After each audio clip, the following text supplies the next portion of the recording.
twebwe ikintu tubizi ko mw'ijoro twebwe ahageze saa 5 mw'ijoro tuca tugenda kuruhuka kw'imihana yaha kubera ntitwarara kubera imbeho n'imibu myinshi kuko bataratubakira. Sasa haraje umuduga saa 7 y'ijoro burahagarara ngaha nk'iminota 3 uca uragenda ntawarazi ikintu uzanye. Twebwe rero bukeye tuje tubona ikintu kiri mu mufuko, twiyumvirana ibintu vy'imari baje guta, dusangana umuntu aboshe. Yari imodoka isa gute wibaza ko yari? Iyo modoka ntawe ari kuyibona kuko twari kure yayo cyane. Yari ni imodoka mu bwoko buhe? Yari nk'itaxi.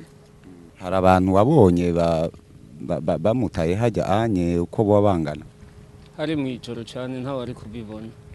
Oya. Twebwe gusa icyo twakoze mu gitondo twaje tubona umufuko uri utekeye, turabohora tubonana umuntu aboshe, tuca dutabaza abantu bahita n'abajeje umutekano baraza kukiraba. Gushika n'ubu ntawe uzi iwabo ngo nubahese umunyabuterere. Oya.